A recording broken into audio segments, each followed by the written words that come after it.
I will bless the Lord at all times.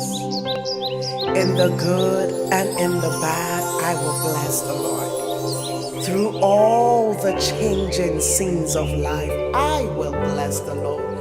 And his praise shall continually be in my mouth.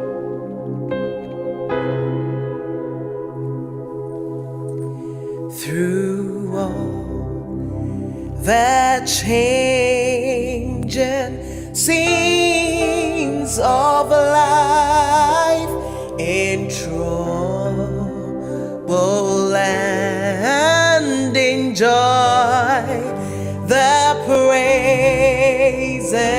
of my God shall still my heart and tongue employ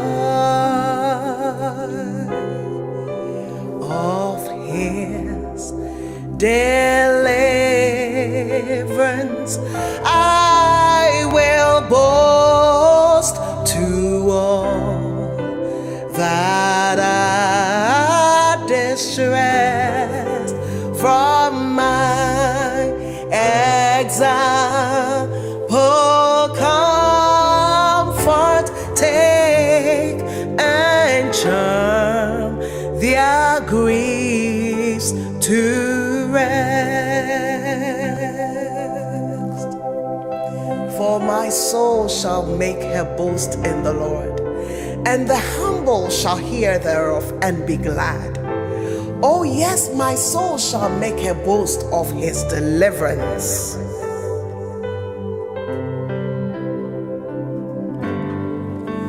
Of his deliverance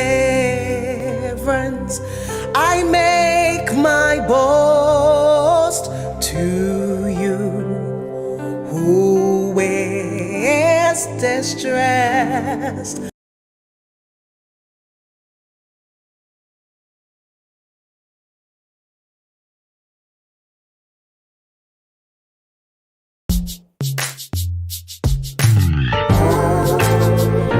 Be intentional about the things you do, about the things you say, the choices that you make. Be intentional about everything in life. Be intentional.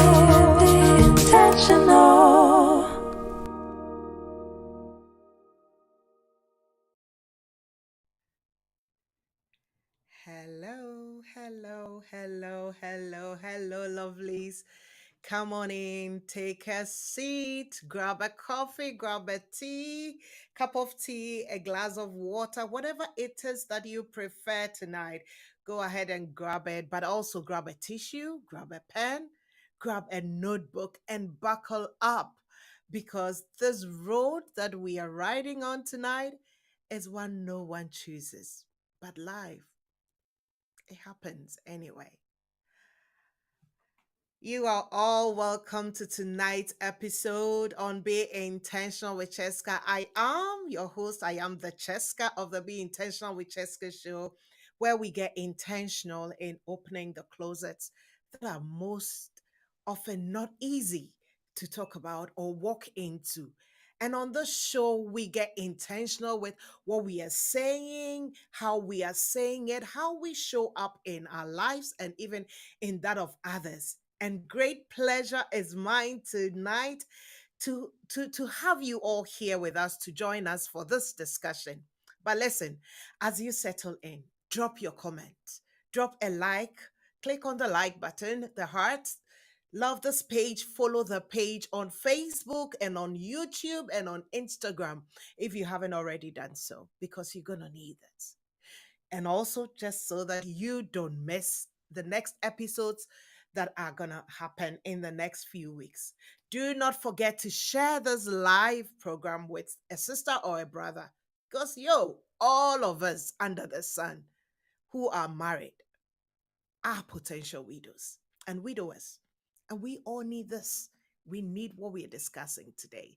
And we are talking about demystifying widowhood.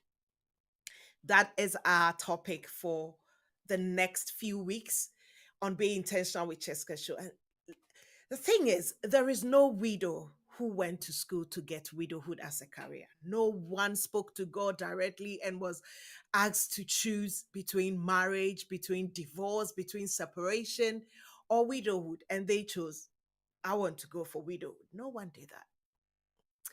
And with me to begin the series of widowhood is a very beautiful, beautiful, beautiful, lovely lady.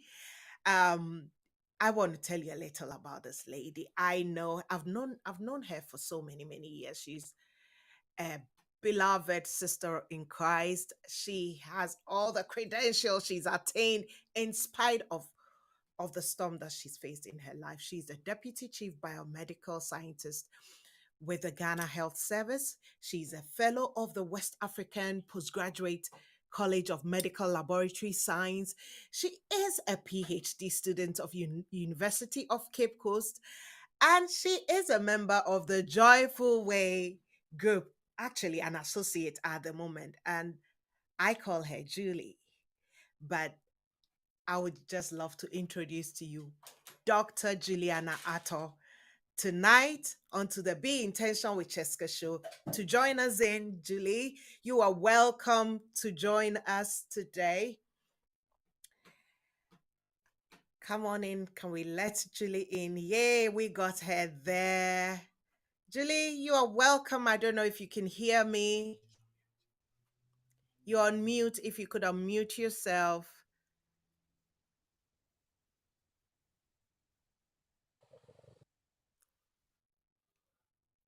Okay, so whilst Julie gets ready to get in, I just want to encourage all of us to share, to like, click on the like button, share it with your friends, and also put in your questions as we go. Now, do me a favor when it comes to questions.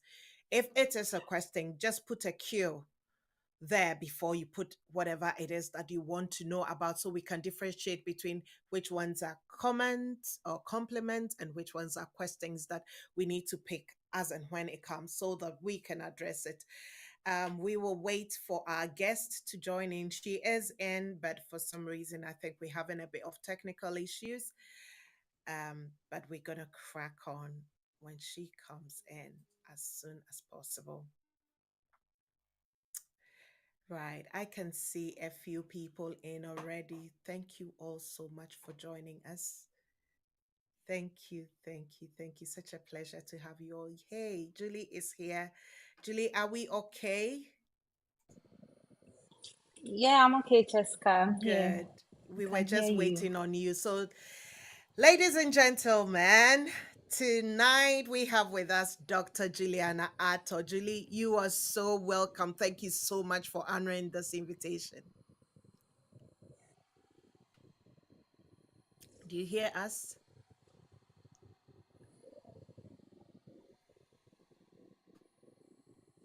Okay. So that's going to be a bit of problem with our internet, but don't worry, we will get through. We will crack on.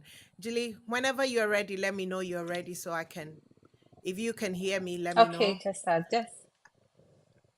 just give me a few minutes. Okay.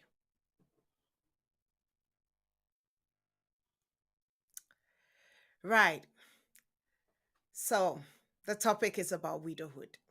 We are talking about widowhood. And whilst we wait on Julie to come, and please share, keep sharing. Share with your friends, invite a friend.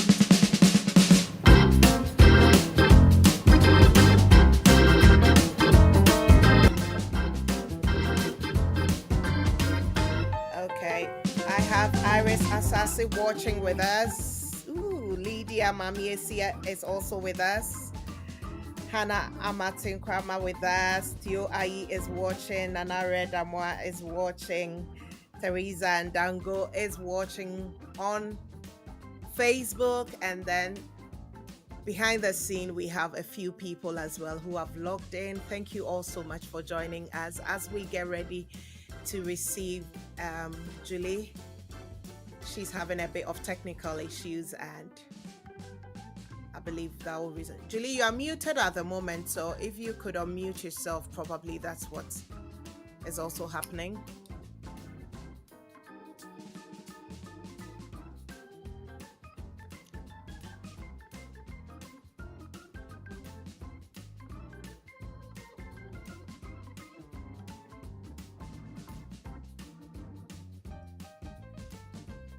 Okay.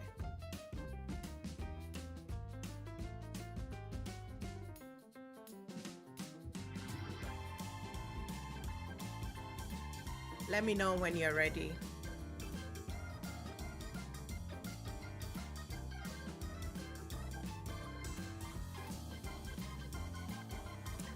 Bear with us, lovely people. Julie would be all set up soon. Yeah. Hello, Cheska. Okay, have we Yeah. got you now? Do you hear me very well, Julie? Hello. Please, can you hear Hello. me? Yes, I can hear you, but I don't know if you can hear me.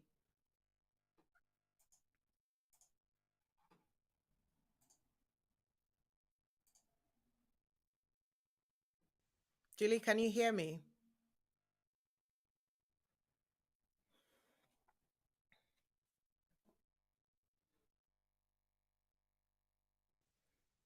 I think you've muted yourself again. Technology, eh? We've been at Just give this me a few minutes. I'm trying to sort out this. Move away from where? To look for a good look. we've been at it for an hour now, and it was all sorted until just when we came on live. But yes, let me take opportunity to welcome everybody who is in now. I have Raj in here who says, "Yay, yay, Raj." I have Nal Amioko Esilfi says, "That's my girl, Julie. All your fans are here for you, waiting on you." Our girl hand pink waving Raj says, well, Nana Damwa says, "You're doing well, Chesk." Oh, thank you, Nana. Thank you so much. I'm really looking forward to listening to Julie. Bless you. God bless you, brother. Thank you so much. Nanote says, Helen, this, Helen, this, Naashome from California. I love you. Oh, everybody's waiting on you, Julie. I can see this properly from ICGC Carriers Temple. I can only read surface red heart shape. Whatever it means, it must be a lovely thing. So,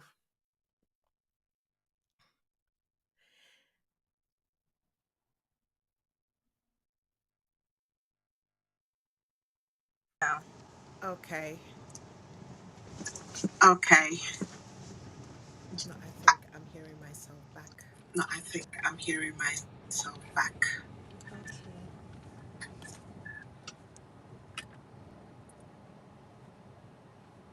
Hello, Cheska. Julie, I can hear you. Can you hear me? Yes. Can you hear me as well? Are you able to hear me? Can't hear. I can hear you. We'll be all right. We're waiting for you, Julie. We are. There are so many people here rooting out for you. Teresa Ndango says, "Go girl. Julie is one of the strongest women I have ever known. I love you, sis." Wow. I've got Theo Ayi here who says, "We are excited about this. Julie, go for it. Abna and I are with you." Yes, Julie. We are all with you today. Such a beautiful thing when God is brings you through something and you have the strength to talk about it, to share, not because you are strong, but because you want to impact lives. You want to Yeah. pour out into people. You want to help others walk the journey, probably a bit easier than you have, or to give them hope and let them know, hey, you've got this. God has got you. You can make it. And I believe that's why everybody's rooting out for Julie. So, yes, we're waiting on Julie. Julie, can you hear me? Oh, You now. yes. Okay, I can hear you, but you seem to be coming in and dropping off. So I don't know if we can hear you consistently. Do you want to say something to us Oh, so we know that everything is okay on your end? yeah, I think now everything is clear. I There can you hear you. go. Yay, we got you now. Julie, your fans are waiting and everybody's cheering you on. So relax, take a breather. I know we've been at this for over an hour now. Um, it might be dropping in and out, just so you all know, just bear with us. It might be dropping because of the internet in Ghana, but we will crack on. Should I give you a minute, Julie, or are you ready for us? I, I think, yeah, I think this it's okay here because Okay. I don't want to move around and then miss That's all connection right. again. Yeah, I get you perfect. No, it's okay. The car, it's okay. Um, Yeah. we need your voice more than ever, so don't worry about the background. But I have Okay. fans here that are rooting for you. Familia, I'll read one last one, then we get on Familia Mensa. So just to give you a break, says, Hi, Okay. hi, my Julie. Can't wait and hear what Julie, who is what? Imbibed with so much wisdom and intelligence. Yes. Obane Stevens says, That is my boss. Yes. Right, Julie. The whole week, I cannot tell you the number of people who have reached out to me when the poster was out there, wondering what on earth is Julie going to talk about widowhood for? And I smiled as they asked these questions and they reached out via text messages and phone calls because I could understand their surprise. The last time I knew you, you were moving back to Ghana from the UK. You got beautifully married, never heard much about you and marriage life anyway. Never saw much of you on social media. I mean, Julie is one of the sweetest I've ever known. It could be that I thought it could be that she's been busy with family life. Also, not everyone is into social media. Then, years after, you reached out to me in your own words. You go like, Cheska, life hasn't been easy, oh, but God has been faithful. After the loss of my husband, I was like, wait, backtrack. What did you just say? And being in joyful way together, I immediately knew it could have been announced, it could have been posted. And then I reflected on it and realized, yes, I saw it. But do you know what, Julie? Surprisingly, no part of me registered it as my Juliana Atto, the one I know, So I had my surprise as well, just like everybody else. And the saying goes like, only he who wears the shoes feels where it hurts.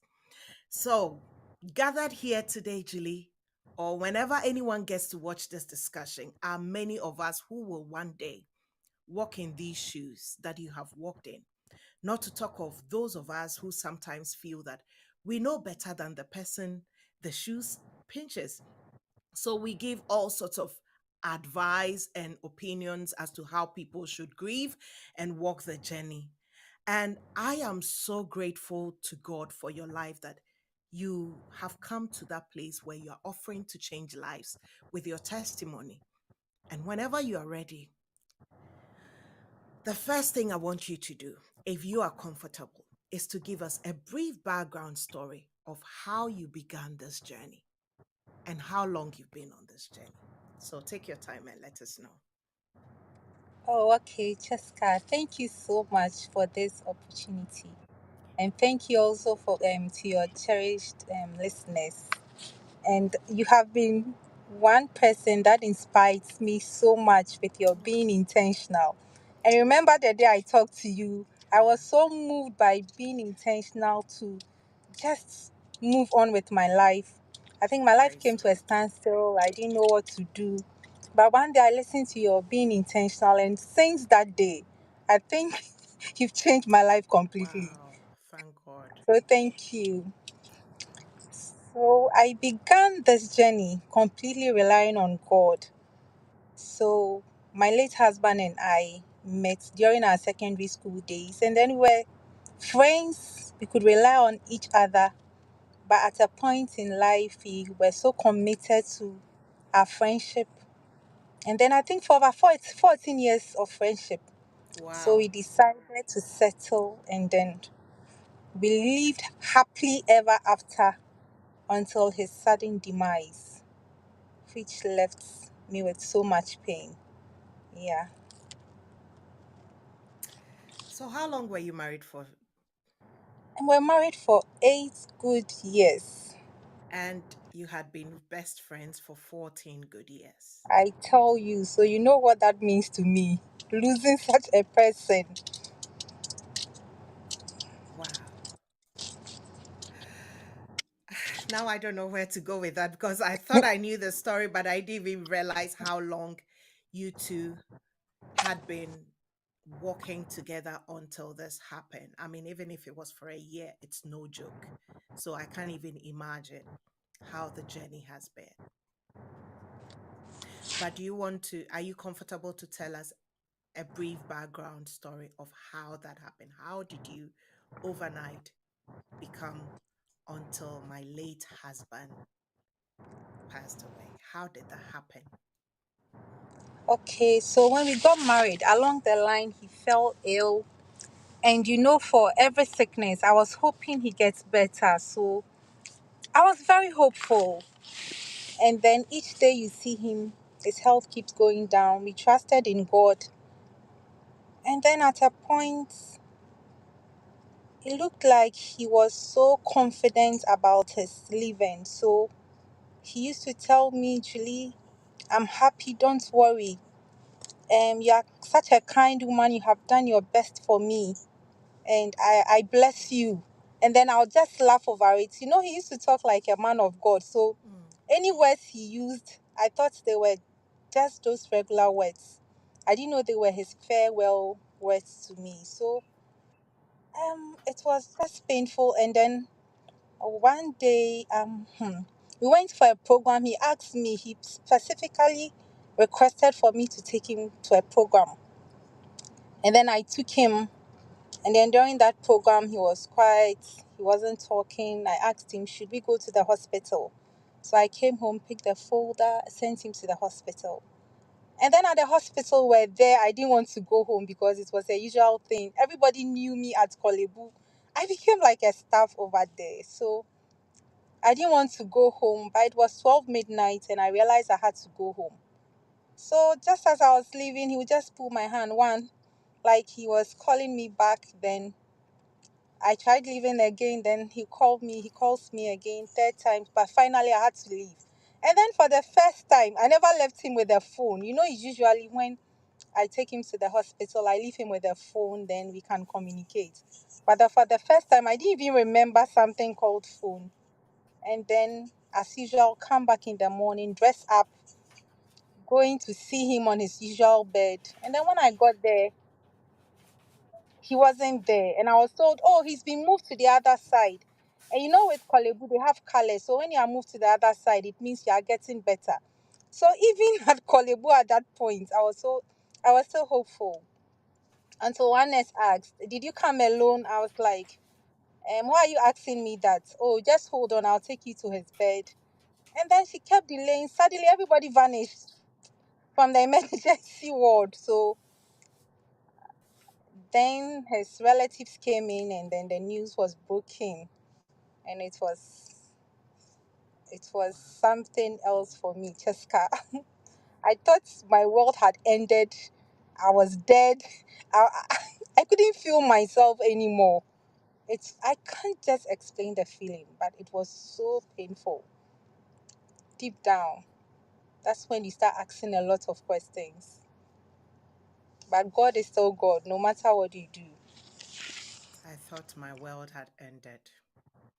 I can only imagine that. I can only imagine that. And how long has this been? So it's been about 4 years now. So I take it that it's still extremely very fresh on your mind Yeah, to an extent. because I haven't experienced what you've experienced, but I've experienced some form of grief. And it's been over 10 years, but it feels like yesterday. Oh, it's So I fresh. can't imagine what 4 years or 1 year or 10 years or 20 years is like for anybody. Now, when we go uh, and fill forms, I don't know what's happening these days, but in the past, as far as I could remember, when you are filling a form, and before I come to the form bit, so this issue happened, and right there overnight, you were not expecting it. You were No. hopeful. Who isn't hopeful when their partner is unwell? It's not what crosses your mind. Now at the hospital, they broke the news to you.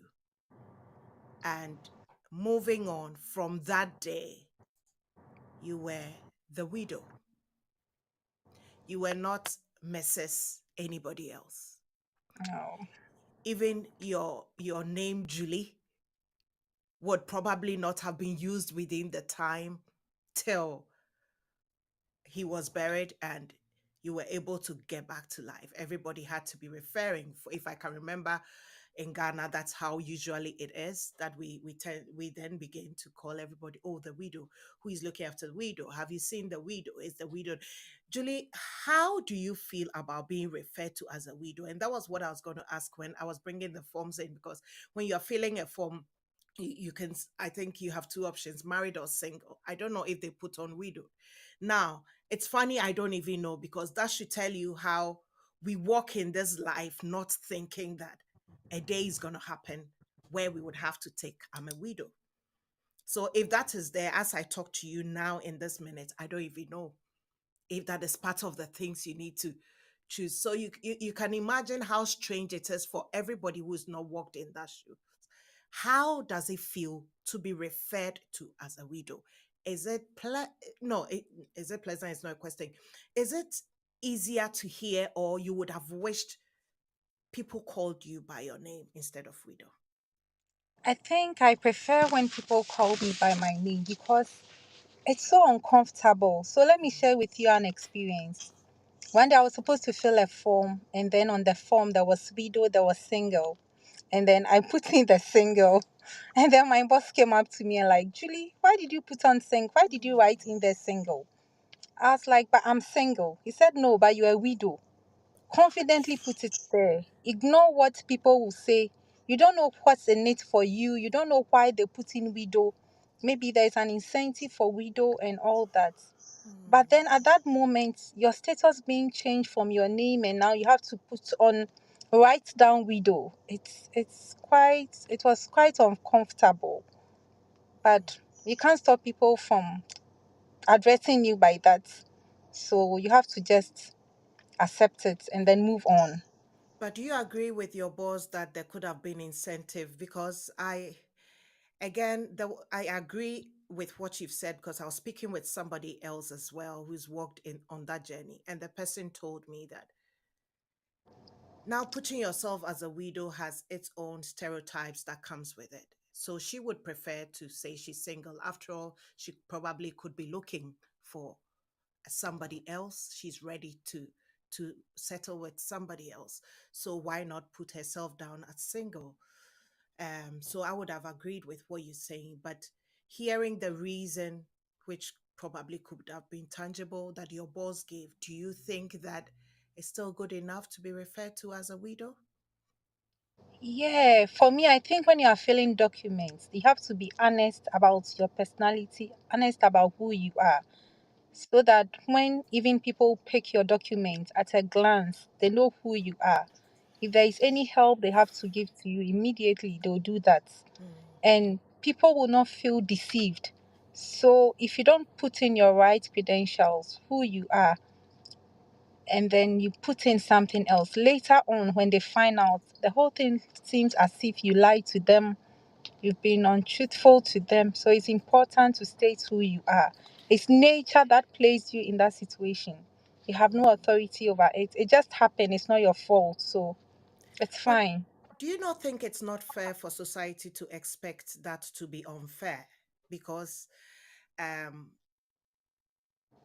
if the person has lost the husband or the wife, and the person is probably at that stage of still looking again to move on, to be blessed with a partner, then I think the person would rather prefer to be introduced as single Yeah. than widow.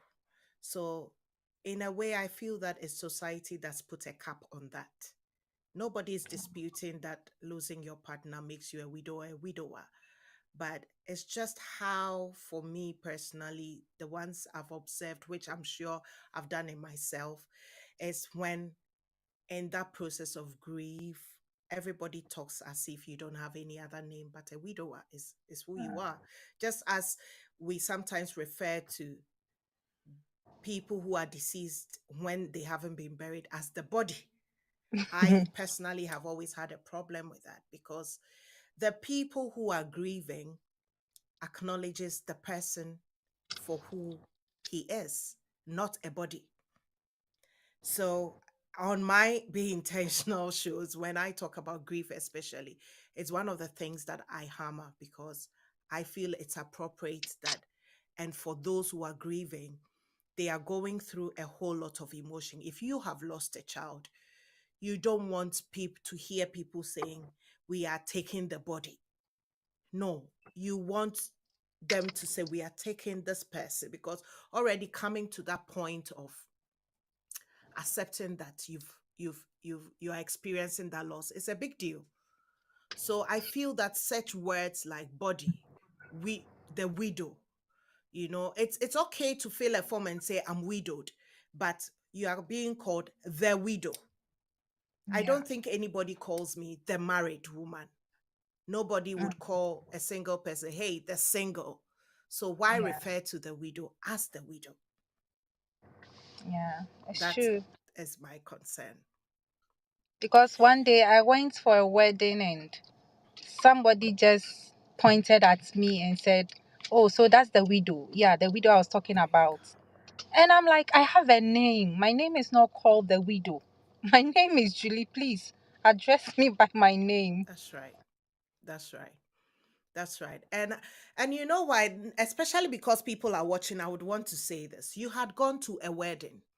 What people don't realize is that when you have gone through that kind of bereavement, you've been widowed. Going to a wedding is even a big deal because it brings all the memories back Hmm. of that time when you walked that journey. So to gather that courage to get there and still enjoy yourself, and then you hear somebody refers to, oh, the widow, that is off the table, if you know what I mean. And that is the purpose for us having this discussion, and we all probably educating ourselves in how we can be intentional in how we walk in people's journey, and in what is going on in people's lives, as well as be aware and intentional of how we walk into people's lives. But grief is a big deal. I always say that you have to go through it to know. And grief has a mind of its own. You never know when it's going to show up. One minute you feel that you're okay, the next minute is like hell is breaking loose. Another time it just hits so bad and you don't know what to do. It could even be taking 10 years before it hits you and it comes back to you. The question I want to ask you at this point is that in the 4 years that you've experienced this grief, which year of this journey has been more challenging to deal with so far, and why? Cheska, I'll say the first 2 years. Mm, And let me start with the first year. With the first year, the thought of not having him around and the emotional trauma you go through. You wake up in the morning, the person is not there, you are sad. You know, when you are living with someone and suddenly the person is gone, the person is vanished. yeah. You know the person is not coming back no matter what you do. Usually when your spouse goes to work, you know definitely he'll come back. Even Mm, if he travels 2 weeks, years, you know he's coming back. But this one, you know the person is not coming back. So you wake up with an uncertainty. You are not sure what is happening. You are just lost. Like the first year was hell. You couldn't even put your thoughts together. You couldn't even find I couldn't find my bearing. It was so difficult. Then during the second year, I started feeling lonely. mm, There is no one to talk to, no one to help you address issues. You come back from work, you want to share your success mm, story, you want to share your losses. There's no one to talk to. You are in bed, you are sick, and you have to be in bed alone, and you remember all those things you used to do together, supporting Mm. each other. And Cheska, it was very difficult for me. Wow. Even when you try to occupy yourself with school, with academics, you realize that you still can't. Mm. So there are times when in school, after the loss, I went back to school so that it could help me get over this thing. But there are times when even during school, my project work, I couldn't concentrate. I could just leave it for weeks without any reason. Mm. If my supervisor asked me, why did you leave? I didn't even have any explanation for him. I'll be like, I can't just do it any longer. But in all Mm. this, they were very supportive and they guided me through. Wow. You've said something very profound. When you go to work or when your partner goes to work, you know they are coming back. It's quite automatic, isn't it? But when you get on this journey, the reality of they are never coming back. Julie, I can't imagine it. Mm. They are never coming back. And you know, you're saying this, and somebody might be thinking, oh, because she's young. I was speaking with an elderly woman who is also lost her husband not long ago, a few months ago. She's actually in her 80s, and she and her husband were married for 60 odd years. Wow. And she told me that she woke up in the morning one day. I mean, the husband was ill for a while, so they were not sleeping in the same room, separate rooms. And automatically, she wakes up at night to go and look after him. And after the funeral, she automatically woke up, went to the room, going to look after him, only to remember, oh no, he's actually gone. And I was like, really? He said, yeah. I wake up and I go straight to the room because that has been my life for 30 years, because that's how long the husband was unwell. So we don't realize how these things are real when you get to walk in this journey. And you said the first 2 years were the most difficult, but I don't even presume that even the 2 years after have been easier anyway. No. Sometimes it will just hit you. Let me ask you, what triggers your grief every now and then? What are some of the triggers that you've had? Cheska, anytime I have memories of him, it triggers it so hard. So there are times when you come back from work and then he's home and he's like, oh, today let's go out and eat. You are so tired. And then I was just enjoying his company. Mm, And then now you have memories of him. You come back from work, you are so tired. Nobody's talking to you. You don't yeah, know who to talk to. yeah. Even families are there, but the vacuum he created, it's difficult for someone to fill in like family because each of them have the roles they play in your life. So Mm, it was the memories. It was just too much for me. Sometimes I'll just go out there, sit in the car, then suddenly I just start crying. mm, There are days when I pass by a place and then I just parked there and then you see me crying. And then because he was an IT guy, so he was good with passwords. So mm, on our laptops, he would create the password, and I love that. On my tablet, he creates the password. On my phone, he create the password. Everything. So I was very comfortable. And he was a good organizer. He knows where to place your documents, files, school certificates, and all that. So yeah. now, anytime you pick your certificates, you are like, oh, so this guy did all these arrangements and filed Stop it. And it. some of the things he did are still obvious. They are there. So you just remember those things, and then when you see couples together, Cheska, it's not easy. Yeah, yeah. You see couples hugging, chatting. You go and sit somewhere and you see them, and you're like, oh, if you were here, I wouldn't be Oh, alone. So all those memories, Wow. yeah, Julie, I didn't get a tissue, so I don't know how I'm gonna get yeah, through the rest of the the rest of the time we have.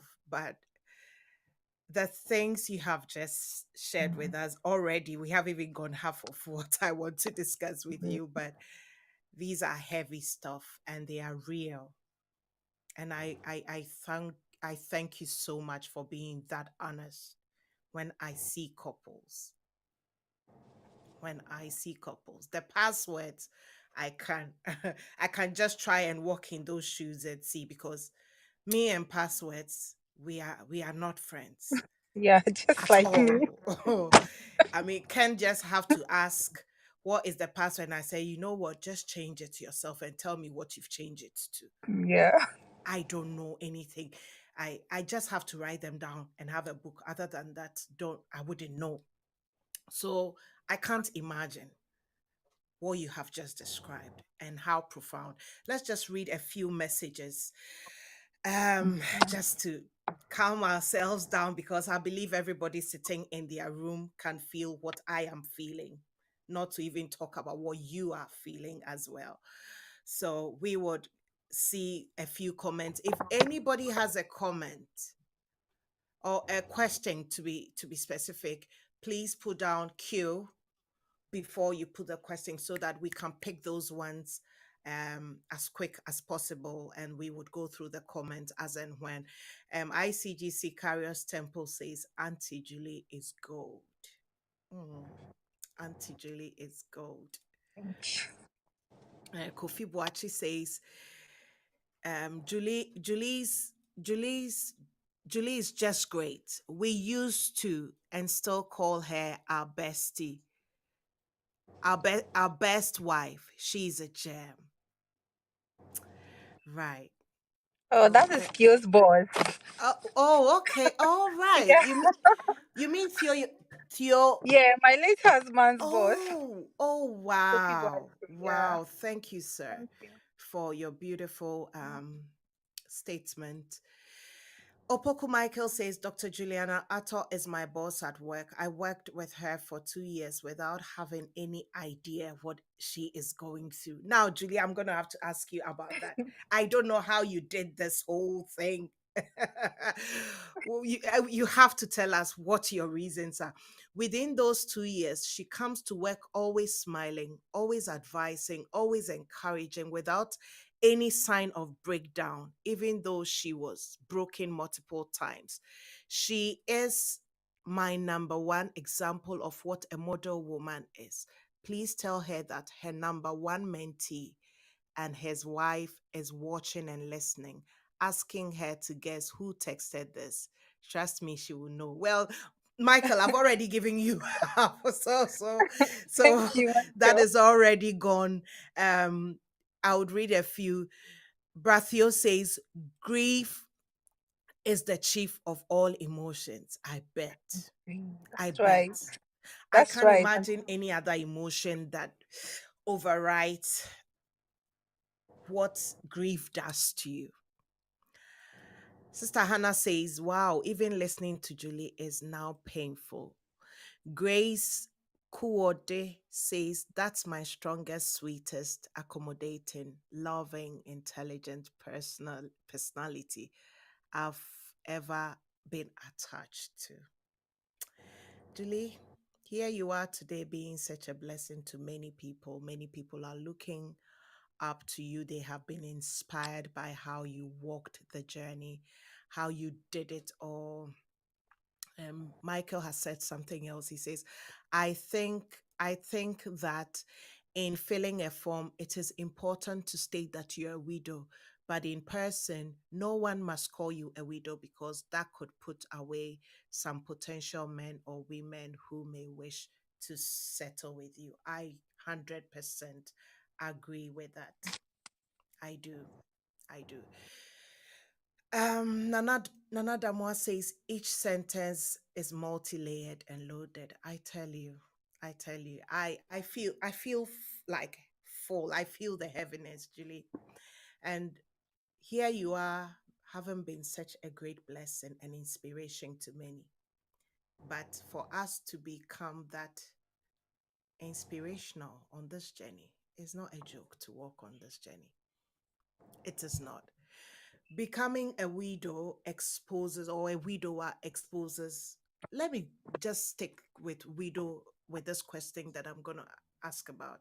Becoming a widow, especially in an African setting, exposes women to acute forms of discrimination with regards to traditional widowhood practices, perception, and certain attitudes from people that we know or we come across. And I was speaking to one lady who also lost her husband at a very, very young age. And she said to me, widowhood can make you feel like such an outcast sometimes.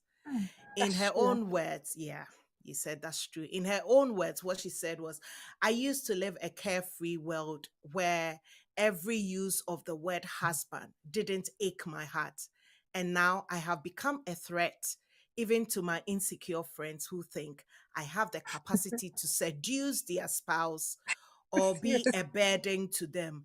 I'm extremely cautious of being around my friend's husband. When I heard this, I thought, what is that? And now you are I can see you nodding your head and saying it's true, it's true. Have you had such an experience? Yeah, Jessica. So let me share with you the society's opinion first. So with an experience, I went for a wedding one day. And then just as I was about shaking the bride, that was after the burial, I wanted to come out. So I was advised to go out to social gatherings. So just as I was about shaking the bride, then the bride's auntie quickly pushed my hand. Then I felt so sad. I wanted to leave the place. So when I came, I asked some few people, not knowing. I didn't know all this about widowhood. When you are a widow, you are considered as unclean. You are not fit to be at certain places and you are not supposed to do certain things. So for us, because of school and all those things, we didn't know all these traditions. I wouldn't have even stepped out. And then I've experienced that thing twice at weddings. So usually when people invite me to a wedding or for their wedding, I just go stand behind, then later present whatever I have to do to the bride, maybe through Momo. I don't even want to send a parcel because What? there is some form of a stigma when you're a widow. And then yeah, there is some form of a stigma. And then talking about your friends and their spouses. So one thing I try to do is to not to get close to my friends' spouses. Some are willing to be nice to you, they're willing to go out with you. But I think at that stage you are vulnerable. So some are likely to take advantage of you if you are not careful. Really? Yeah, some are. And you'll be surprised. I had one experience. So I asked the person, are you sure when your friend is right before you or is with us, you'll be doing this to me or you can do that to me? And then the person was like, oh my God. The person quickly started apologizing. So, and then with our female friends, they are not comfortable because some of them feel that their spouses um gives you more attention. Maybe they have an underlying issue at home already, which you don't even know about. Then the man comes all out. He wants to talk to you. He wants to be with you. For you, you are just like, oh, friends. Maybe he's just there to talk to me. But you realize that it's creating a problem at home. So you try to be by yourself, not to communicate much. Maybe once a while they call you, you talk to them, but you don't easily connect with them. So around this time, I lost a lot of friends. They didn't understand. But the truth was that I didn't want to get so close to them, to their spouses. Some will say, oh, Julie, when you're bored, come and spend the weekend. It's just only few Christian brothers that I did that to. Maybe I have a cousin called Nala Miyoko. So I went to her, Michael Chawe, and Thelma hosted me. Those families are Christian families, joyful way families. They tend to understand you. And when you are with them, they tend to counsel you. So you want to be with them than other people who have an underlying issue already. Yeah. Wow. Wow. I didn't think I would hear you also confirming that. Wow. Wow. Right. So it's good this is in the open and we are sharing this. So I think to those of us who haven't walked that journey, this then helps us to be cautious of how we behave towards people. I think that the best thing is just to treat you like we would treat you, whether you were in that position or not. Just treat you for being Julie. It's just easier. But the minute you filter everything through the person being a widow, you either go overboard with the whole attention thing, or if you, like you said, if you have underlying issues with insecurity, then you start to act upon them. But you also said something very profound that at that stage you are vulnerable. So, not in your case, but would you say that genuinely some women in that stage could also be so vulnerable that they have they might fall easily for things like that, like a guy making advances on you and the guy has a wife but being over caring, and you were able to put this person right? Say, Yeah, do you think genuinely some women could also be in that position where they become so vulnerable that they tend to go the other way? yeah. Yeah. Okay, so let me share my with you my personal experience. So at a point, naturally, Julie, we are losing you. I You are in and naturally I out. Yeah, I think you're yeah. So coming back. at a point, naturally, I felt vulnerable. So Mm, if you are not careful, you mess up. mm. So what you have to do is that Oh dear. you have Oh. to be guided by your Christian principles so that Mm. you don't mess up. So there are times when you are so vulnerable that I think we've lost you. you are like,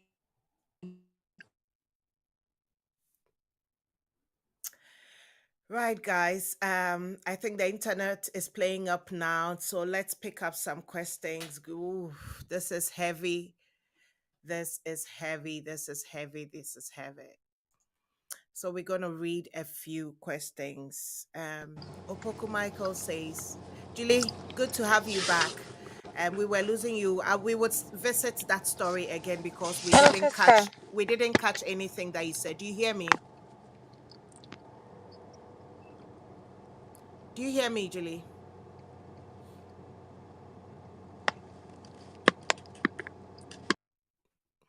Okay, we will pick a question from Opoku Michael. Opoku Michael, thank you so much for your question. It reads that please ask her to give us some tips on how she's able to cover up her pain. It's an important virtue we must learn. Hmm. Before Julie talks about that, Opoku Michael, I wonder if covering up her pain, it's a virtue I think we should learn, because not that I want to condone we going feeling sorry for ourselves and letting our stories out there. But if we're not cautious about it, too, we could be then empowering people not seeking for help and um, speaking or sharing their pain. Because the Bible says that we should share our burdens, we should carry each other's burden. And I always come to this question: if you don't share your burden, how would somebody be able to help you carry that burden? So we would see what Julie has to say. Julie, do you hear us now? Yeah, I can hear you. Please. Okay. Thank you. We lost everything that you said. We couldn't catch you at all. So I'm going to let you go on with that. But there is an important question here that I would like you to answer from Opoku Michael, who wants you to tell us. But you were telling us your personal experience about being able to not become so vulnerable and fall a prey? Yeah, so I think it's your principles in the Word of God, how well you are able to use the Word of God that you have learned over the years. Mm, So there was a time when I was so vulnerable.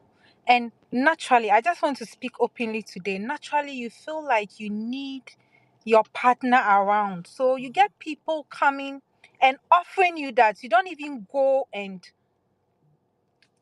go around looking for. mm, They will come with such an offer. mm, But then there was a time when I said, why would my husband marry me and then maybe not knowing a man and he's gone and I now have to give in to men? mm, So instead, this is what I'm going to do. Now I'm going to allow God. God, take the lead. I don't want anybody disturbing me. I don't want anybody coming with their own stories. If any story, you tell me your story. What am I supposed to do? Because I'm holding on to you and you have taken me through this process. It's a difficult process mm, and it's not easy. If you are taking me through, then you have a plan for me. So now I don't want to go ahead of you. mm, Sometimes you are so tempted, but you have to say that, God, I don't want to go ahead of you. I want to just allow your word to control me, to help me out. So there are times when I feel that way and I'm like, God, help me. Holy Spirit, Holy mm. Spirit, God, help me. Help me. So I don't even go out. I spend most of my time home. So you don't Wow. find yourself at places where you are not supposed to be. Mm, So you put measures in place. You have actively Yeah.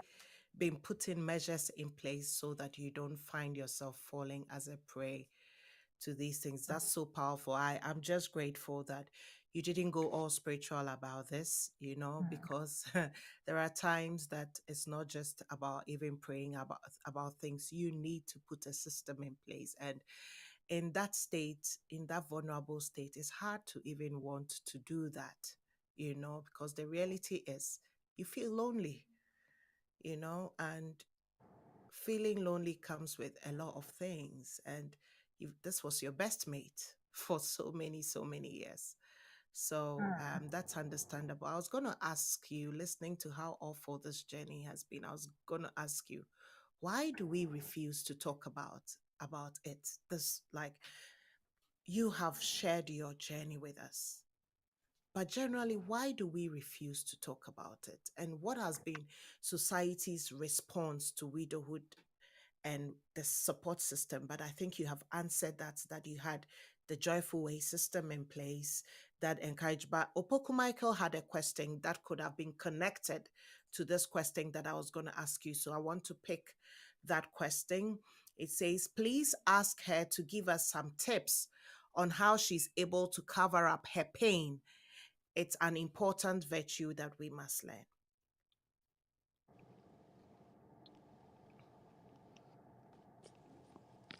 Okay. Before you answer that, my question is, must we cover up our pain? Do you think covering up your pain was good? Okay, it comes in two ways. The first one was when he was ill. Mm-hmm. I It looked to the public that I was covering up my pain. Mm. But then we all have our individual personality. Yeah.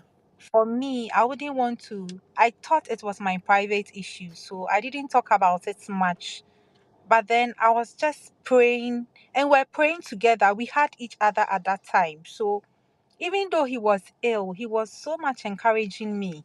I Mm. come back from work and I'm down, I'll start crying, and he'll be like, no, God is faithful. He wouldn't let any bad thing happen to us. He knows what he's doing. Let's just allow him. Just take heart. And the way and manner he was talking to me, and you're okay. If you're not careful, you send your issues outside, and you know the kind of counsels that will come out, even for those who are not married. Oh, me, if I were you, I'll leave him. I'll do this. They'll give you other counsel which is out of the word of God. Mm. So for me, that was how I managed it. And then with the covering up, the other side is that so when he passed, I didn't know how to handle it. It was so difficult for me. So I turned to school. So during school, I had my supervisors. I call them my mentors. So They were guiding me, they'll talk to me. There are days when, I didn't want to do anything, and then they'll sit you down and then encourage you. So even though it looked like I wasn't talking about it, I was getting a lot of counsel. A lot from the north. God raised people from nowhere. He actually gave me connections. So people will call you, will spend hours with you. Everybody was so much interested in working on you. I was getting counselors from outside, even internally. So everybody was supporting. And one shout out I'll give to I'll give to my cousin. She's Nala Miyoko, and she was so supportive. I could call her and cry for hours, and this girl will still be on the phone just to listen to my cry. Oh. I'll just be crying, and she'll ask me why. I'll be like, I don't know why. And then she'll be like, it doesn't matter, you cry. And Oh. she won't say anything, and she'll still be on the phone with me. So I got support. So it's not like covering up, but working it in a godly way so that you don't explode the whole issue. When you explode it, Hmm. then it comes out of control. Like it's out of control. Hmm. So it's rather eats you up. Then you go everywhere. Hey, the husband was sick. Oh, do you know what is happening to the husband? And do you know when the Hmm. husband died, this and this? And you get people who are not Christians even saying things that will bring you down. Hmm. So it's very important. Working It it looks, out in a yeah, work godly way. exactly. Wow. Wow. It seems you had a very strong support system. And from what you are saying, what you're trying to say is, I didn't cover up. There were people who knew, but you need to identify your support system. If I'm hearing you right, it's like Yeah. that's what you're saying. Identify your support system, and Nalam your call wherever you are. God bless you. I love to hear stories like that. I love to hear people who put themselves out there to say, come on, go ahead, cry, be vulnerable. Like, I am that person. I just like you don't know why you're crying. You cry, because most of the times being vulnerable is such a difficult thing for us, especially Africans. And truth be told, sometimes you don't even know why you are crying, but you want to cry. And it's okay. We need to normalize that sometimes, because just getting it out of your system, it's all right. And to have somebody at the other end of the phone just listening, just for you to cry, we don't realize the strength the person gives you for allowing you, giving you space, giving you room to cry, however silly your excuse for crying or your reason is. So, if that answers the question, a good support system, a godly way, I am so glad. Somebody said, "Na lamioko Esilfi." Yeah, somebody, Theresa Ndago says, Nala Myoko Esilfi has been a great pillar on this journey. It hurts anytime I think of the fact that I can't hug you because of distance. Says you're strong and I love you. God bless you for your comment. Nala Myoko, God bless you. You have made a difference in somebody's life. And we are super, super grateful. We join Julie to say thank you. So, Julie, your faith, I can tell, really took you through this. Yeah. Took you through this. Now, you mentioned that the first 2 years were very, very difficult. What I want to know is that we all have different timelines and ways of grieving. And I think you've said a little about your initial emotions. You couldn't even put words to them, but you were like, you didn't know what to do with yourself. That was basically what you could say. If you can take a minute and put words to it and tell us what it looked like. The reason why I'm asking for specific emotion was speaking to somebody. The person was so out of it in terms of did not even remember the color of the husband's casket. And that's not because she didn't care. That's how much she was not herself and was not. Do you understand what I'm saying? She was losing her mind. She didn't remember the color of the room they did the ceremony, and this person's husband was sick for a while, and she said her initial feeling was, whew, I'm glad he's not in pain anymore. And he was feeling guilty for feeling happy that the husband is at peace. You see, so the first initial or the initial emotions that she experienced was happiness, and followed with happiness was guilt, or walking alongside the happiness was guilt, because she was feeling guilty, but the husband had suffered so much that it was good enough for him to go and rest. Then, years later, the whole grief thing really happened, where she was losing it, and it was 1 year over. So I'm only asking this so that we can all of us watching can appreciate timelines to these things, that we grieve differently. So tell me what your first year emotions, if you can put words to them, what were they? Okay, for me, we had a lot of plans in place together. We planned our lives together. We had a long term plan. So, and the love was so deep. Like for for that marriage, it was like heaven on earth. I can't Mm, even describe it. When I talked about it, it sounds like I'm exaggerating, but that was the truth. So, for my first instant, I was shattered. Casca, I was totally shattered. It looked as if I was taken out of this world into another world of grieving, where where there is no one, where you are left alone. So even though there are people around you, they didn't exist. You live in mm, a world of your own, and you had to deal with it. So people will come consoling you, and you just see them walking like in front of you, and you didn't even know what they were doing around.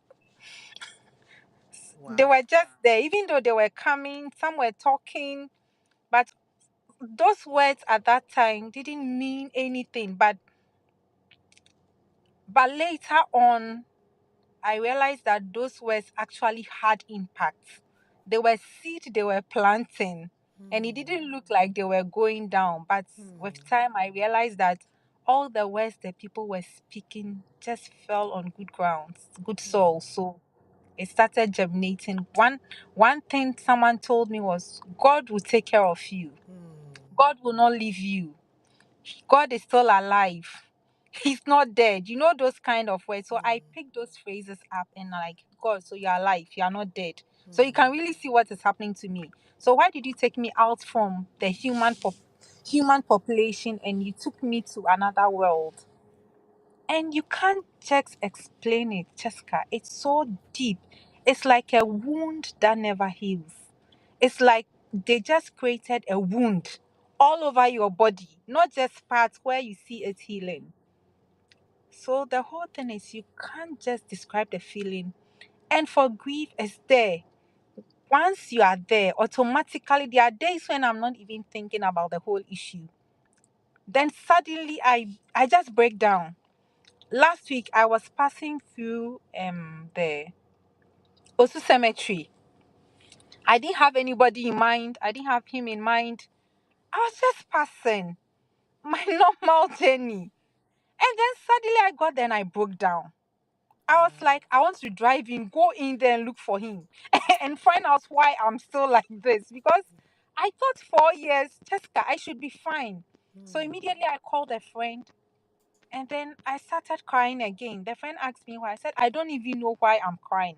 But mm, just as I got there, I felt I missed him. Why should he go? And the thing just came. So you can't just explain the feeling. It's an individual thing that you have to, let me say, it's a personality by itself that is placed, something that is placed on you that you have to deal with. So I think it's different for each person, but generally we all go through the pain in our own different ways. yeah, yeah. I'm so glad, after all the explanations that you've given, you still said you can't put words to it. because that's actually the truth. There are no words you can put to it. You cannot describe what's going to happen tomorrow with your emotions. And I'm happy you are sharing that because if somebody is grieving a spouse and it's so fresh and the person is in this emotions that you've just described, you've attempted to describe, and the person is thinking, my world has come to an end. Julie, I'm looking at you. You have your master's in what? You have your PhD in what after that? Look at you. You are so beautiful. You tell me I am intentional, but I look at you and you are the one I want to call intentional. You know what I mean? You are inspiring. You're not trying to be positive. You are positive.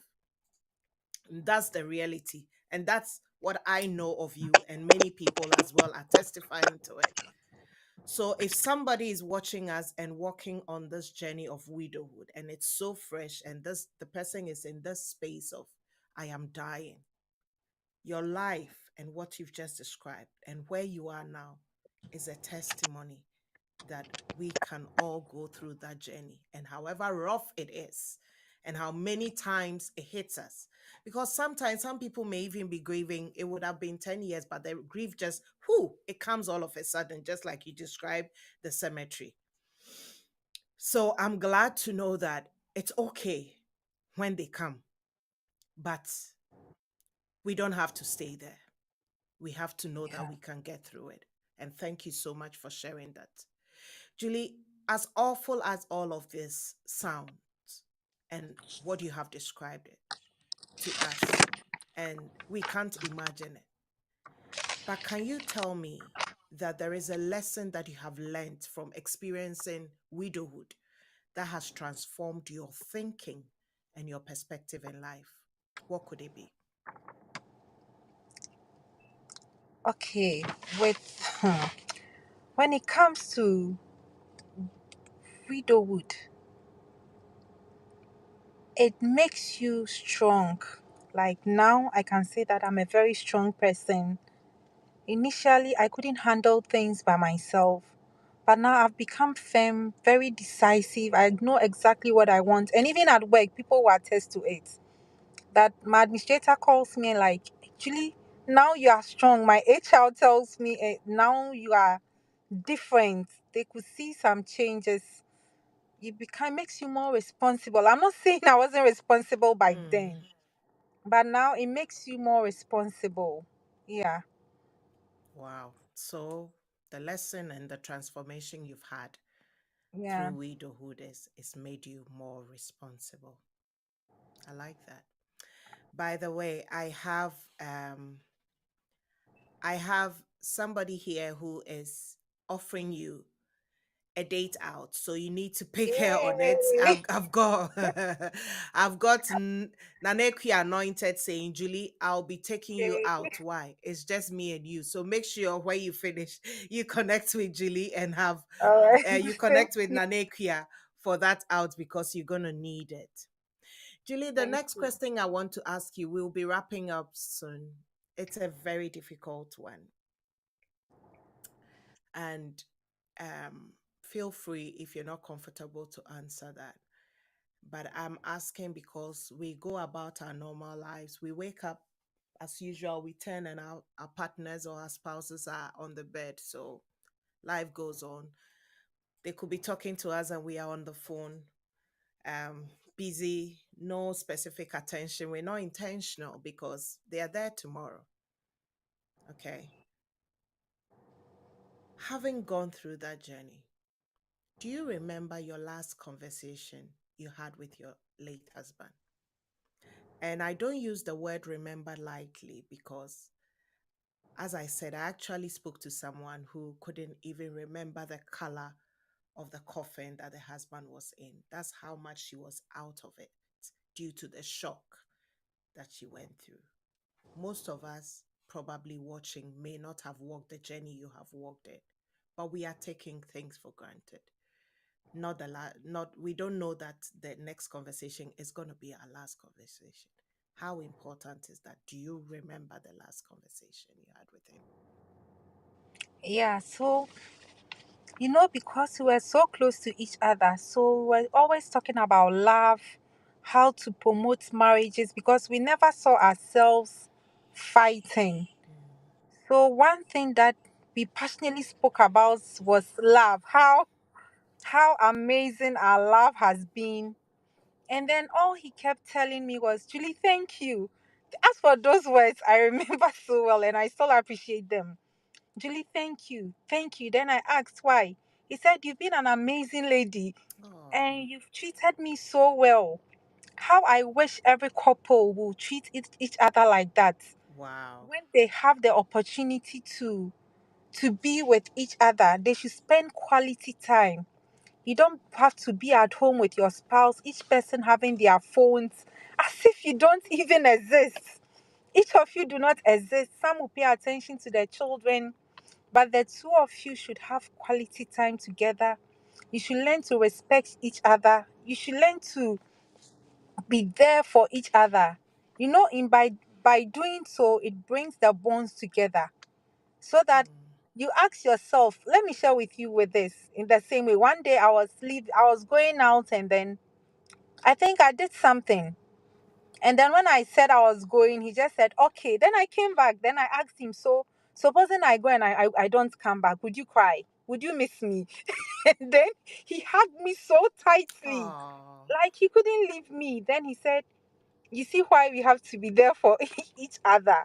So please, this is the advice during our conversation, what I got from him. That you have to love each other, you have to spend time with each other, you have to respect each other, learn to forgive each other. It's very important because you don't know when any of you will leave. yeah, So why not make hay while the sun shines? Like, be together, enjoy your relationship. For me, when I settle again, I know for sure I'm going to enjoy my relationship. yeah. So please do. Amen. You have each other. You are lucky. So please enjoy each other. Don't wait till Mm, the person goes and then you start crying. For me, I still have memories of him, and I know if I should enter into a new life, I'm still going to enjoy that kind of thing I enjoyed with him even wow. more because I learned a lot from staying being with him. That's Yeah. right. That's right. That's right. And Thank love is you. good. For me, Love is I enjoy good. Love it's is good, it's good. sweet. So Love please is good. enjoy each Oh, other. wow. This is a big lesson for all of us. Thank you so much for sharing that. And in your case, for instance, you left him to go home and have a sleep and just come back as per usual. And whatever conversation went on in the night saying, thank you, Julie, thank you so much. You've looked after me, were the last words. So imagine if it was a fight, then what? And we don't realize how real this is. I think we're all going to take a clue from it. And Julie says, love is good. It's good, it's So sweet. listen, now that you have, pardon me, you have brought it. I know you're not married yet. And you have just hinted us that love is good.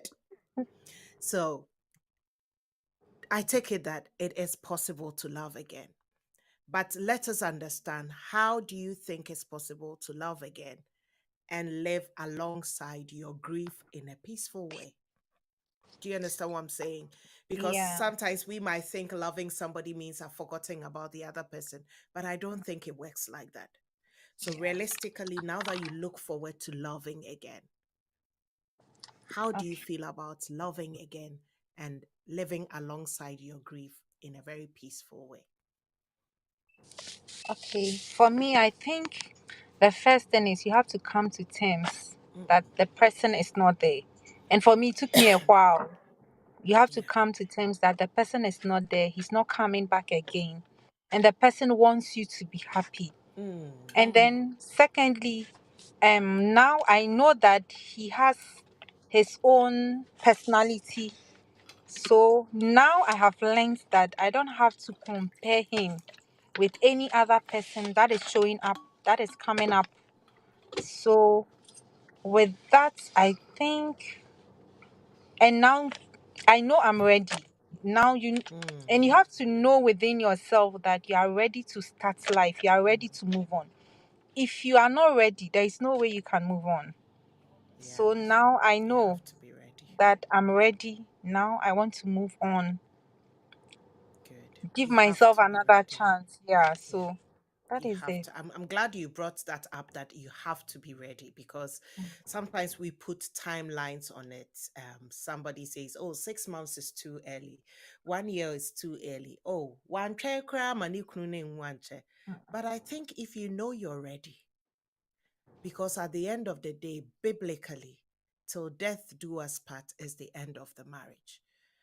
That is not to say rush into a relationship, but if you know you are ready, I don't think you should be grieved about it. But then again, give it 1 year or 6 months, depending on even the age as well. Because if, let's say, you're in your 70s and you've lost your spouse, you need somebody to keep you company as well. So it's not surprising if you want to marry somebody else in few months' time, because you need a company. But let's talk about the nighttime silence. Mm. Not necessarily about even love making, but we get home in the evening and there is no one else to pour your heart to discuss intensely how your day has been. You sleep at night, you turn around and you realize the other side of the bed is empty. How have you coped with such lonely nights? Cheska, to be honest, it's not been easy. Especially when you are used to someone lying by your side and then suddenly you have to be there alone. Mm, So there are days when you wake up, even at dawn, and then for me, it happened to me. So mm, you stretch your hand towards the bed, only for you to realize that you're alone. So wow. for the first 3 months, I was going through that a lot. I'll just stretch my hand and realize that I was alone. So it's not been easy. It's been lonely moments. It's lonely, and you have to deal with it because Mm, there are times when you wake up at dawn, you want to whisper something to someone, and the mm, person is not there. mm, So it even brings memories and keeps you thinking. And if you don't find anything doing, you end up coming back home and having sleepless nights till the morning. mm. So yeah, so it's kind of going through that lonely moment, very uneasy. Wow.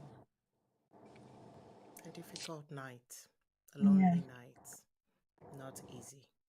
you be crying, talking to yourself. Wow. Sometimes pick something up of him, and you're like, oh, this thing. Especially when you have his things around, moving around, it's even worse. Yeah. It's you open your eyes and you can see something, and it doesn't even help in the healing Mm, process. It makes mm, it longer, especially when you open your eyes and you see things, his things all over. wow. Right, guys. We've got to cherish the moment as Julie is inspiring us to. We've got to cherish the moment. Julie, what did you wish you did more with your husband? Um, Spend more time with him because at his latter part, he spent most of the time at the hospital. We're always even at the hospital, and even at the hospital, I'll still sleep in the car. You know, um, you couldn't have enough of each other. So you always wanted to be around him to make sure he was okay. Even at the hospital, if they had to take his blood, I was always chasing the doctors and the nurses. So to Mm, spend more time with him, to talk to him. And one thing about us, we could talk and talk and talk, and we wouldn't even know what we are talking about, and we won't finish. Our talks never ended. So it was something that I could have done more. Enjoy his love, the moments we had together. It was never enough wow. because each day there was something new. Yeah. I think no matter how long you have with your loved ones, there is never, ever enough time You Yeah. always wish you had one more day.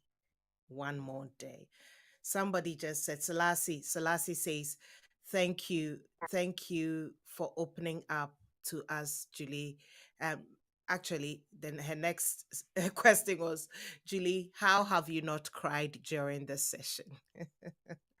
I think I'm going to need you to answer that because I'm literally Okay. holding my breath so that I don't break down. How have you not cried during this session? I think that's a question you should answer.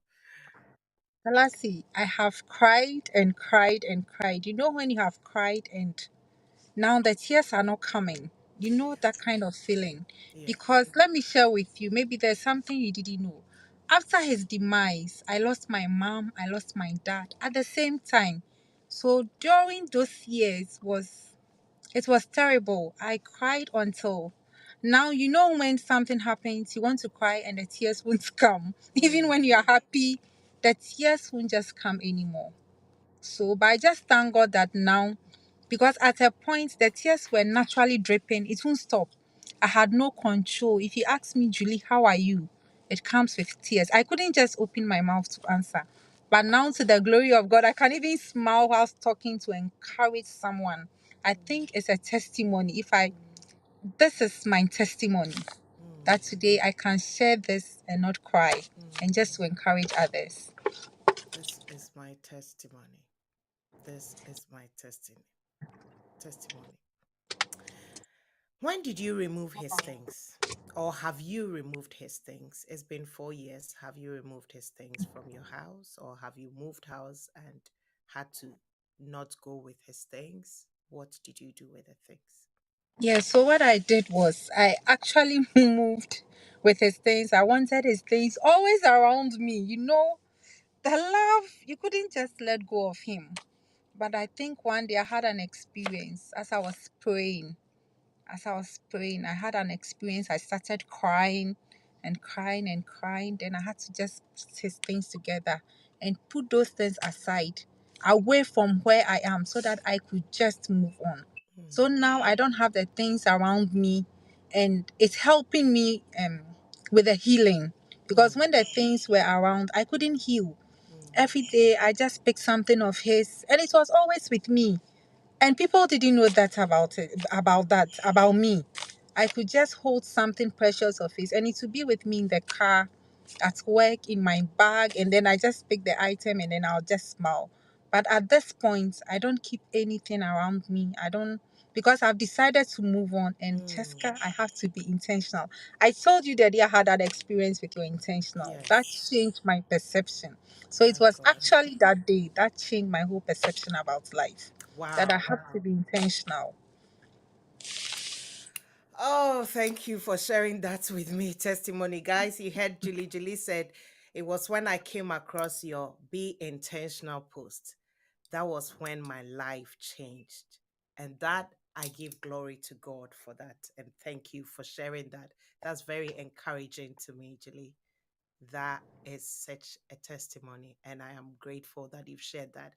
On that note, if you're watching with us, please share this on your page because somebody might be going through this journey and losing their mind, thinking there is no way out. We want them to hear Julie's story and encourage themselves that there is life after all of this. You can still pick yourself up. Please share on your page and somebody will be blessed by it. Subscribe on our YouTube page as well because in the next couple of weeks, we're going to have different people telling us their journey. I know you might think it's the same story, but no. They've all been widowed, but they all have different experiences to share with us. So, just so that we all don't miss out on the wisdom that comes out of this. Julie, let's talk wedding ring. The wedding ring is the symbol of your love and dedication to each other. And because of that, I feel that what you do with it after your spouse passes away is not an easy decision to make. And even not something that many people can decide quickly. In your opinion and in your experience, when do you think is the ideal time to take off your ring? And that must be personal to you anyway. Or must you take it off at all cost? Is there something else you can do with the ring other than having it on your wedding finger? What Tell me what your opinion is. Okay, so for me, after I took my ring off, after the widowhood rites, and that rite was performed at church. So immediately after that, you are made to reverse the vows, and then the rings are taken off and then given it to you so that you don't even use them again. So that was what happened to me. But then I have some other friends who still put on their rings. I asked them, why are you still, you've gone through the widowhood rites. You've gone through the widowhood rites and you are still using your rings. Why is that? Why is that? And they told me that they don't want other men coming to disturb them. Okay. Others too tell me that they don't want to marry again, so they'll keep their rings on forever. So it depends on you why you want to do that. But I think after you have gone through the widowhood rites, you can take your ring Mm, off so that you can move on, especially when you want to move on. mm, Because you mm, can't put on that ring because it's a symbol which shows that you are married. So mm, once you have that ring on, people assume that you are either married. So it prevents your suitors from coming. mm. Okay. How long after the death is that widowhood right done? Okay, so it actually depends on the church and then the family. So with his family, they asked when it's supposed to be done. So they just did it a week after the burial. Mm. So the rings went off a week after the burial. But Oh, some okay. families also spend a year. Yeah, Okay. so and because from when we spoke to the family, they said 6 months to a year. And then one came up and it's like, we are Christians, so we can do it for her any time, any moment, Mm. so that she's a young lady, she needs to move on. So Okay. that's how come mine was done so quickly so that I could move on. But in fact, it's not been easy. It's not just about the ring. It's Okay. just what is here. Yeah, the heart. The heart. Yeah. Yeah, because I know somebody else as well who asking for the ring to be taken off was not a pleasant thing for her, because as you said, it's not just about the ring, it's what's in the Uh, heart. yeah. So I would have thought people should also be enabled to do this in their own time, because to some people taking it off just immediately, it's almost like you are actually putting salt in their injuries. So like God has been a big factor in all the story what you have shared. So with walking with God and that help, maybe people can be allowed to come to that point. Then again, your style too could work for somebody, because there are some people too that they might be too attached and would never ever be able to take it off. Not forgetting the fact that not only Africans are watching us at the moment, there are people in the diaspora and the Caucasians as well who are watching us. They don't do widowhood rights. So what would we say they do with their rings? I've spoken to a few, and some of them use it as a locket, for their necklace, just to remember their love for somebody. I think it's an individual thing, so everybody can decide what they want to do at some point in time as well. Let me take a few questions that we go on our last question. Mr. Ben Mills Lamte says, Julie, you are an amazing strong woman. God bless. This Uncle Ben for you. Uncle Ben, Yeah.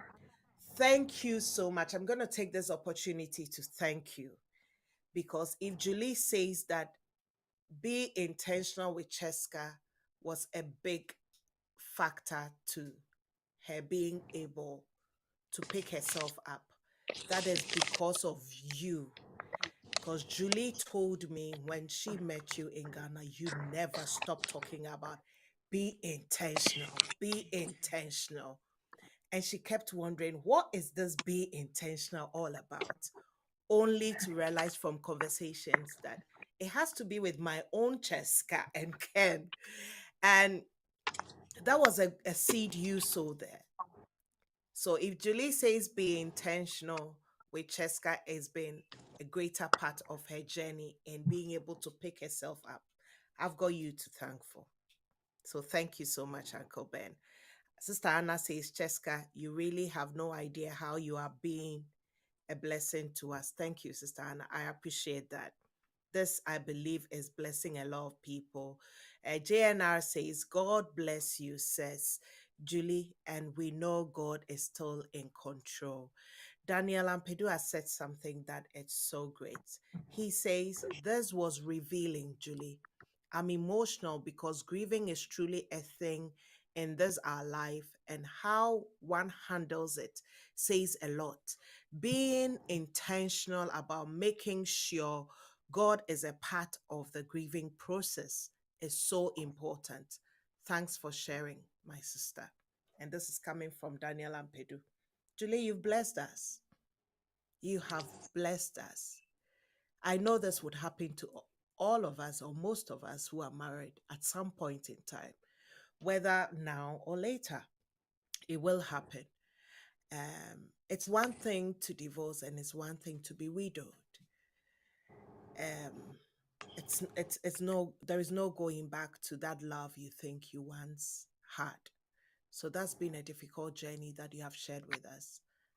I think at the back of my mind, I look forward to that day where I would have to visit some of these videos to hear your voice tell me when my time comes that and or my husband's time comes, whichever of us is going to go first to pick all these wisdom from it. But the last question I want to ask, and this is very important to me on this Be Intentional show, because Be Intentional is about how we show up in life and show up in the lives of others, what we say, and especially how we say it. Many times you hear a lot of cliches that we throw around. And so I'm going to ask you what not to say to a widow. I have heard awful stuffs said during a period of grief. Sometimes you hear people say, oh, perhaps it's better that you didn't have children. And I wonder, how is that any comfort to the person? How do you know I had a choice of not, if I had a choice of not having children with a person or having a children, I would have chosen to have it or not to. How do you know? Does that make my grief any less? Some people too say, oh, at least you don't have children, so you can have so many holidays. You are free again to move on to marry somebody else. Some people would say, oh, you are so young, you will find someone new. And they say it at a time your husband is just past, or even if not past, at a time that you are not ready, as if replacing your partner is like replacing maybe a worn out shoe or a worn out coat. Some people tell you, oh, he's in a better place. It doesn't make it any easier when you are saying that. Could you tell us some of the things that we shouldn't be saying to widows? Okay. So one of them would be, you are grieving too much. Are you the only one who who just lost the husband? Huh? Why are you grieving? You are grieving too much. Why are you behaving as if you are the only one this thing has ever happened to? And then another one would Please, tell before you, you go to the other one, would these people have been bereaved before, or have no, they been widowed before? No. no, So never. they really don't know what they are They talking about. Okay, please they go on. have no idea. They feel you are exaggerating. They feel Mm, you are doing it too much because they are not mm, in your shoes. And there is no way with a grieving, when somebody loses a spouse or a child or something, you can't be in their shoes mm, unless you have been in it before. mm, And some will tell you, "Oh, my friend, move on." Some people see her like, so you will move on. The man, he's dead though. He's not coming back. So move on, move on. Wow. And it's so painful because you don't just get up one day to say move on. Nobody prepares you for this period, widowhood. Nobody prepares you after the burial. Everybody leaves you alone, except few friends who comes back to counsel you. Unless you are in a group like Joyful Way, where you have the Joyful Way associates calling you and encouraging you and being with you. And then now some of you will tell you, even when he died, few months, have you thought of getting married? I think you should get married. And I'm like, I'm not even done grieving. And now you're talking about marriage. Any plans? Then they start asking you, any plans? My friend, try and get someone quick, quick, quick. If it had been the man, he would have been married by now. And women think differently. And you're Mm, surprised at all those words coming to you. And another thing is, they are not sensitive in their words, Jessica. mm, Some are not sensitive at all. They use words loosely. So maybe there's a platform to educate the public. When you have a friend who has lost someone, a child, a sister, a brother, a spouse, please, before you speak to the person, mind your words. mm, Make sure mm, you are giving words that will suit the heart, words that will comfort the heart, not words that will set the person thinking. So, because of this, I'm not able to communicate properly with some relatives because the words they used were so difficult. They were not sensitive. So now you look at them and you are not able to talk because you can't open up to them because they don't understand you. You always run into the hands of people who will comfort you, who will encourage you, who will be with you, some haven't been in your shoes, and yet when they call you, somebody like Sister Evelyn Dimado, she will call you and assure you how much God loves you. And the assurance is so strong that you're like, oh, okay, in all this, God loves me. So I think if you don't have anything, assure the person of God's love. That mm, alone, see, I'm still holding on to those words. mm. Those words will build the person up gradually and not break the person down. Wow. I don't know where to move on from here. Wow. And I am pretty sure the people who said all of these things have not experienced, have not worn those shoes of widowhood. They don't know how it pinches. And probably they haven't even lost a close loved one. Because he just said Sister Evelyn Dimado, and she has experienced a lot of grief. I think it takes you to go through it to know how and what not to say. But my question is, must we go through it before we get smart enough and wise enough to say what we need to say? Why do you even want to say something? Somebody has just said something now. Nanekwi Anointed says, simply put, if you don't have any sensible thing to say, just shut up. Exactly. But Nanekia, let me tell you something. I think the people don't even realize what they are saying is not sensible. That's the truth. Because other than that, I don't know why you want to say it. They feel entitled. They feel that is sensible. But we all need to be intentional. That is why being intentional is about what you say and how you say it. Trust me, if you have issues with how you present your matter, please call me. I'm an expert at that. I am intentional because at the end of the day, you are better off keeping quiet. You are better off keeping quiet. Finally, I have a whole list of things you have said, but I'll just go through quickly summary for those of you who joined later. um I'll give you a summary of what has been said, then Julie would then give us her last or final words of how we should journey with people on this journey, or walk with them, or when we get to walk, how we handle it. She said, I thought my world had come to an end. So that's a feeling we need to acknowledge you go through, because today Julie has life again. and looking forward to a good life. Being a widow in some places, you are considered unclean. I didn't know that, but today I know that. Some husbands or friends want to take advantage of you because you're vulnerable. She said, at a point, I felt vulnerable.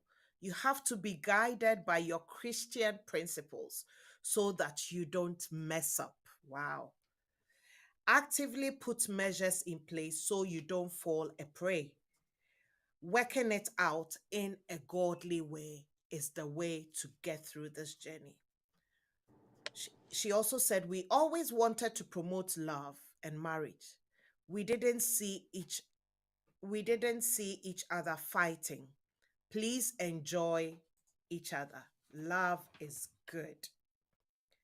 Finally, nobody prepares you for widowhood. That's why we are privileged to have you here.